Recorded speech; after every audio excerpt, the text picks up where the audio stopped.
Hello and greetings of peace.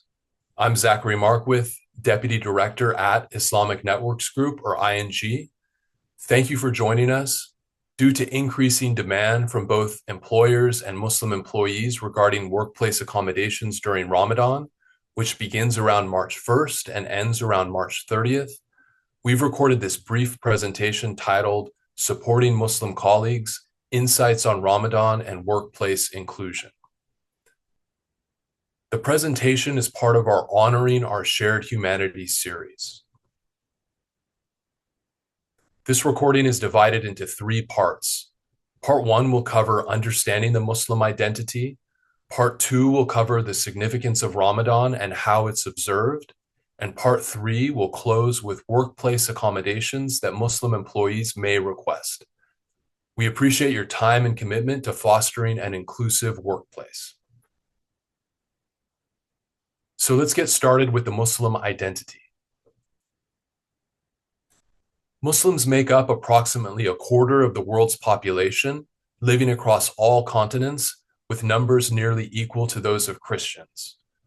There are at least 50 Muslim-majority countries, primarily in Asia and Africa, with sizable Muslim minorities in countries like China, India, and Ethiopia. Muslim communities are ethnically, culturally, and linguistically diverse, shaped by factors such as education, economic status, political environments, family upbringing, and levels of religious observance. As a result, there's no single Muslim experience. Muslim Americans reflect the same diversity seen in the global Muslim community. Population estimates range from 4 and 8 million, making it one of the most diverse religious communities in the US.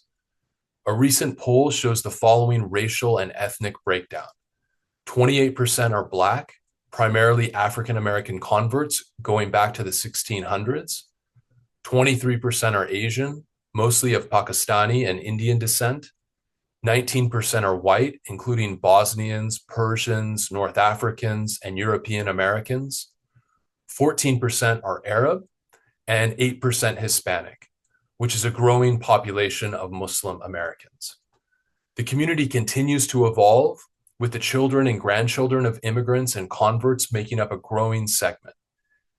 86% of Muslim Americans are US citizens, and 50% were born here in the US. Once again, the diversity within the Muslim community means there's no single Muslim experience. Muslims are shaped by a variety of influences, leading to diverse attitudes, behaviors, and levels of religious observance. Some integrate their faith deeply into daily life, while others may not actively reference it. This impacts their views on most religious and cultural issues.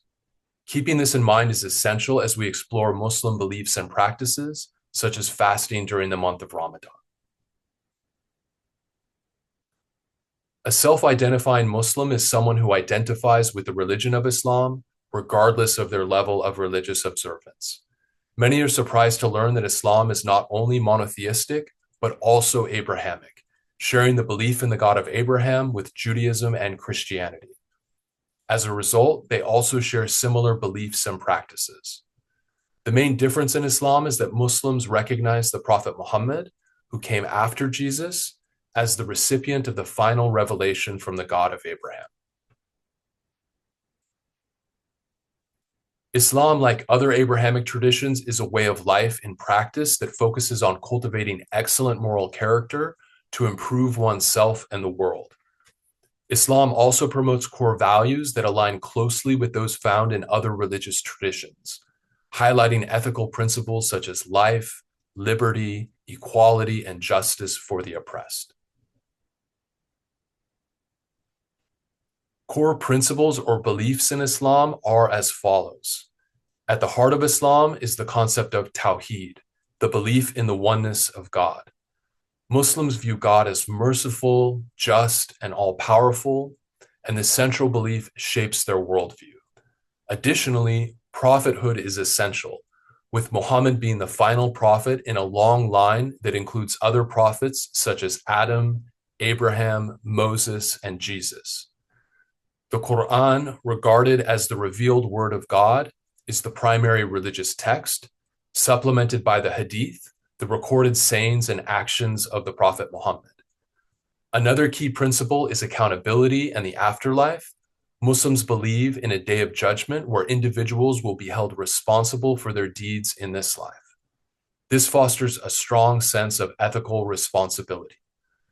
Lastly, community and social justice are fundamental principles in Islam. Muslims observe what are called the 5 pillars of Islam to help establish a spiritual relationship with God. These acts are called pillars because they provide spiritual support for a Muslim, just as pillars provide support for a building. The pillars include the profession of faith, or shahada, which affirms belief in the God of Abraham and prophethood.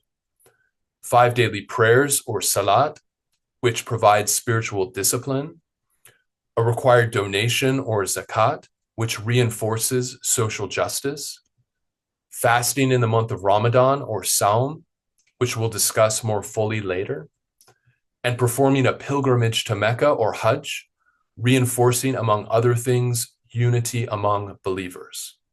The highest dimension for Muslims and the goal of the core principles and core practices of Islam is excellence in character and all actions. This is referred to as ihsan in Arabic. This excellence involves both one's spiritual relationship with God and one's interactions with other people, which includes charitable works, such as in free health clinics operated by Muslims in regions all across the country. The most prominent among them is the Ummah Clinic in Los Angeles. Central to attaining excellence in one's character and actions is upholding the Golden Rule, a precept emphasized in all religions. Some version of the Golden Rule, also referred to as the ethic of reciprocity, is found in the teachings of nearly every religion. It's often regarded as the most concise principle of ethics and the core tenet for interacting with our fellow humans. It's also a major teaching in most religions, stated in a variety of ways. The Islamic version of the Golden Rule, based on the sayings of the Prophet Muhammad, states, "None of you are true believers until you wish for others what you wish for yourself."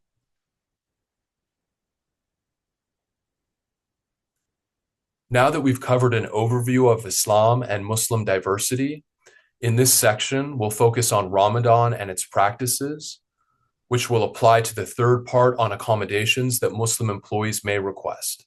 So let's get started. Ramadan is the name of the 9th month in the Islamic calendar and is considered one of the most spiritual times of the year for Muslims.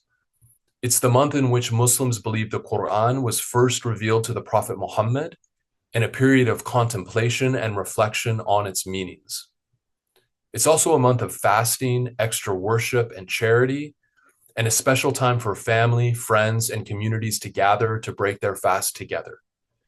In fact, Muslims look forward to its start and are sad to see it end, since it's a period of slowing down, self-reflection, and spiritual growth, as well as strengthening connections with family, friends, and the community.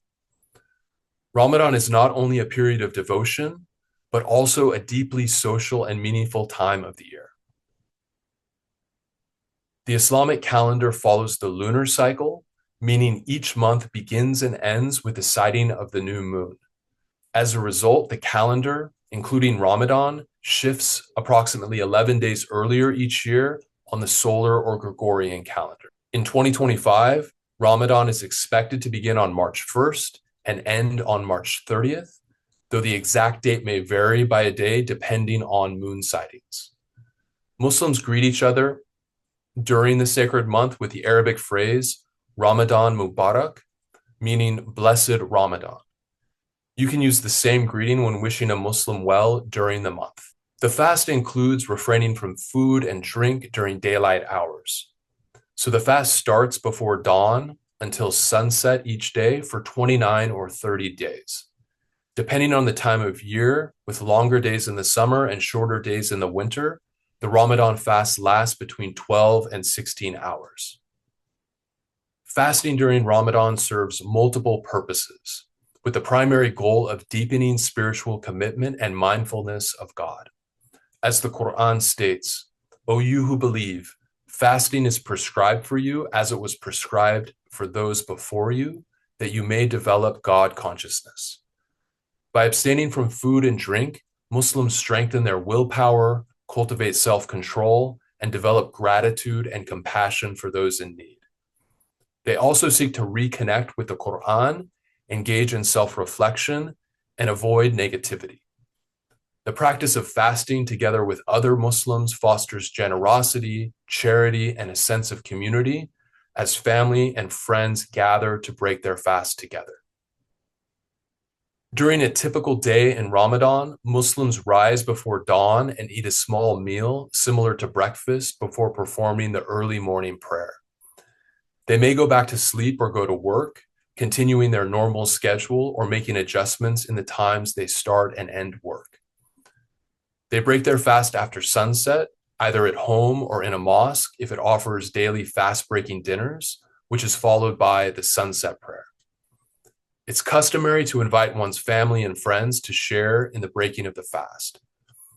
During Ramadan, those who are fasting make extra efforts to perform all 5 daily prayers. In addition to the regular prayers, there are special Ramadan prayers called Taraweeh that follow the night prayer in the mosque where 1/30 of the Quran is recited, and why you'll see mosques very busy through the night during the month of Ramadan, especially in the last 10 days of Ramadan.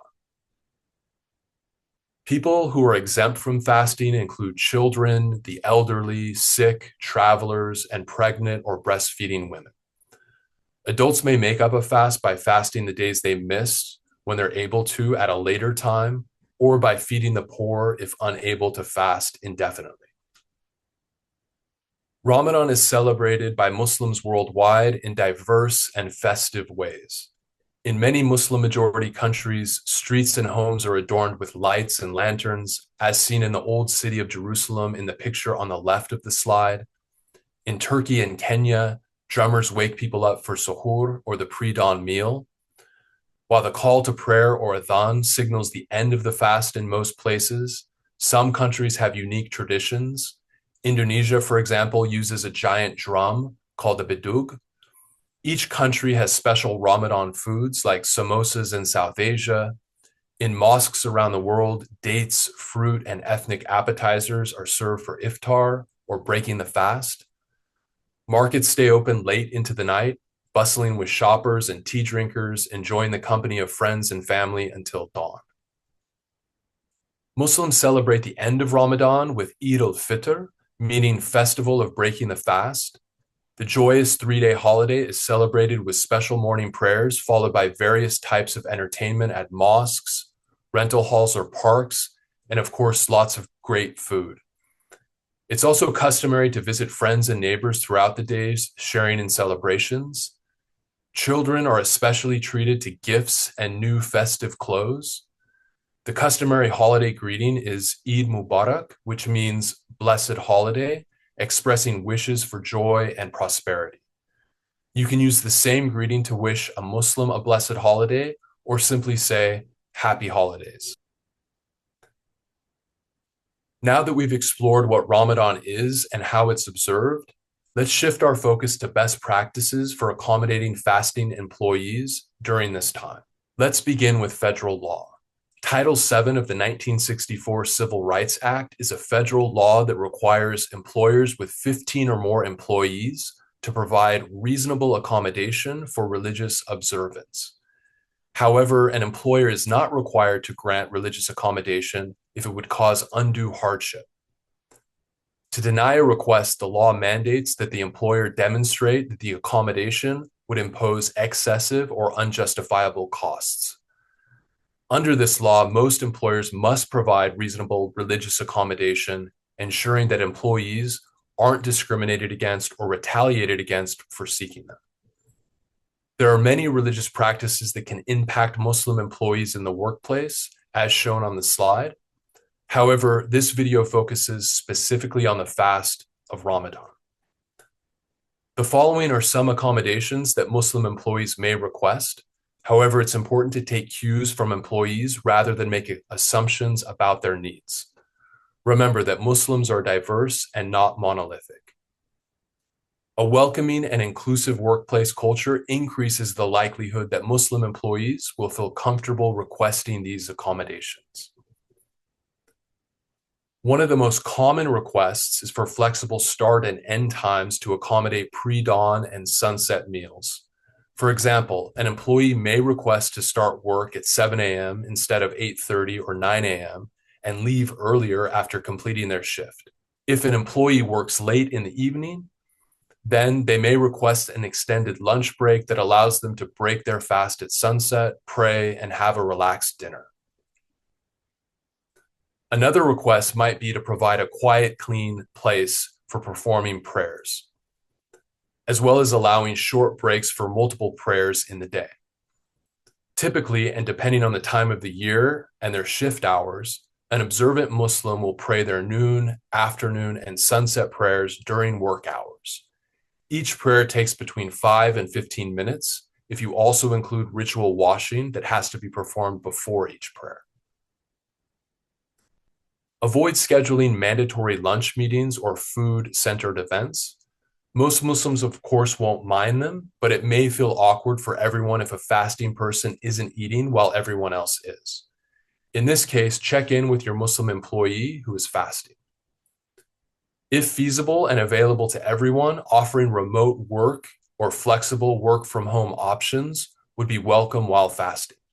It avoids travel to and from work and provides a more relaxed environment for prayers. Recognizing Ramadan in workplace communications fosters a sense of belonging. Simple gestures, such as a company-wide email wishing Muslim employees a Ramadan Mubarak, can go a long way.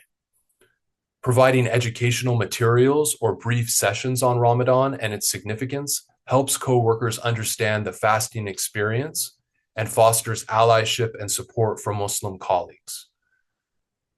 The more openly religious holidays are discussed, the more comfortable employees will feel requesting accommodations.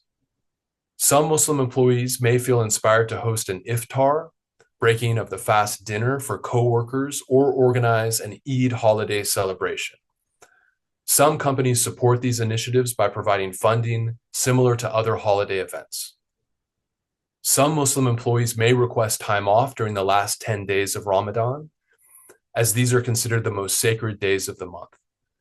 Many Muslims devote this period to intensified prayer and spiritual reflection, with some spending nights in vigil at the mosque.